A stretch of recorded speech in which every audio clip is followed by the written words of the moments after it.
T20 Kannada ವಾಹಿನಿಗೆ ಸ್ವಾಗತ. 2024 April 18ರಂದು ಹುಬ್ಬಳ್ಳಿಯ ಬಿಬಿಬಿ ಮಹಾವಿದ್ಯಾಲಯದಲ್ಲಿ ನಡೆದಿದ್ದ ನೇಹಾ ಹಿರೇಮಠ್ ಹತ್ಯೆ ಪ್ರಕರಣಕ್ಕೆ ಸಂಬಂಧಿಸಿದಂತೆ ಆರೋಪಿಗಳಿಗೆ ಯಾವುದೇ ಕಾರಣಕ್ಕೂ ಜಾಮೀನು ಮಂಜೂರು ಮಾಡದಂತೆ ಪ್ರತಿಭಟನೆ ಜರುಗಿದೆ. ಶ್ರೀರಾಮ ಸೇನೆ ವತಿಯಿಂದ ಪ್ರತಿಭಟನೆ ಜರುಗಿದ್ದು, ಹುಬ್ಬಳ್ಳಿ ಬಿಬಿಬಿ ಮಹಾವಿದ್ಯಾಲಯದ ಮುಂಭಾಗದಲ್ಲಿ ಹತ್ಯೆ ಆರೋಪಿ ವಿರುದ್ಧ ಆಕ್ರೋಶ ಹೊರಹಾಕಿದ್ದಾರೆ. ಶ್ರೀರಾಮ ಸೇನೆ ಮುಖ್ಯಸ್ಥ ಪ್ರಮೋದ್ ಮುತಾಲಿಕ್ ನೇತೃತ್ವದಲ್ಲಿ ಪ್ರತಿಭಟನೆ ಜರುಗಿದೆ. ನೇಹಾ ಹಿರೇಮಠ್ ಹತ್ಯೆ ಆರೋಪಿ ಫಯಾಜ್ ಜಾಮೀನು ತೀರ್ಪು ಇದೆ. ಲವ್ ಜಿಹಾದ್ ಮಾನಸಿಕತೆ ಹೊಂದಿರುವ ಹತ್ಯೆ ಆರೋಪಿಗೆ ಕೋರ್ಟ್ ಜಾಮೀನು ಕೊಡಬಾರದು. ಬಿಬಿಬಿ ಕಾಲೇಜು ಆವರಣದಲ್ಲಿ ಲವ್ ಜಿಹಾದ್ ಮಾನಸಿಕತೆಯ ಫಯಾಜ್ ಅಮಾನುಷವಾಗಿ ಚಾಕು ಇರಿದ. ಇದರಿಂದ ಹೆಣ್ಮಕ್ಕಳು ನರಳಿ ಜೀವ ಬಿಟ್ಟಿದೆ. ಇಂತಹ ವಿಕೃತಿ ಮನಸ್ಸಿನ ಆರೋಪಿಗೆ ಪೊಲೀಸ್ ಹಾಗೂ ಕೋರ್ಟ್ ಜಾಮೀನು ನೀಡಬಾರದು ಅಂತ ಮುತಾಲಿಕ್ ಆಗ್ರಹ ಮಾಡಿದ್ದಾರೆ. ಇನ್ನು ಪ್ರತಿಭಟನೆ ವೇಳೆ ಕೊಲೆ ಆರೋಪಿ ಫಯಾಜ್ ಪರ ವಕೀಲರ ವಿರುದ್ಧ ಮುತಾಲಿಕ್ ಕಿಡಿಕಾರಿದರು.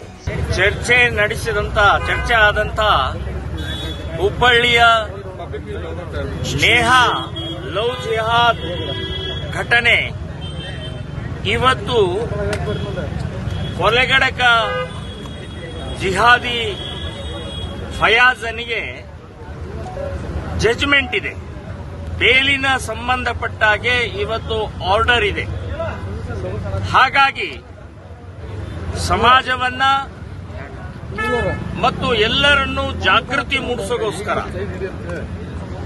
ಯಾವುದೇ ಸಂದರ್ಭದಲ್ಲೂ ಈ ಕೊಲೆಗಡಕನಿಗೆ ಫಯಾಜನಿಗೆ ಜಾಮೀನು ಕೊಡಬಾರದು ಅನ್ನುವಂಥ ಬೇಡಿಕೆಯನ್ನು ನಾವು ಇಡ್ತಾ ಇದ್ದೀವಿ.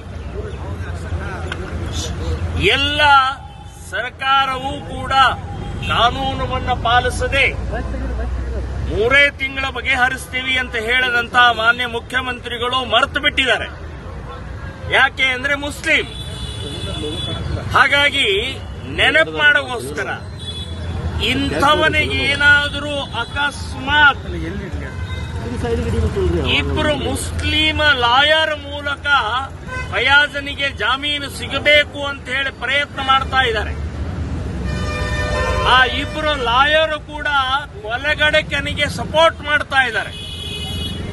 ಅಂದ್ರೆ ಇಸ್ಲಾಮಿನ ಮಾನಸಿಕತೆ ಏನಿದೆ ಅಂತನ್ನುವಂಥದ್ದು ಇಲ್ಲಿ ಬಹಳ ಸ್ಪಷ್ಟ ಆಯ್ತು.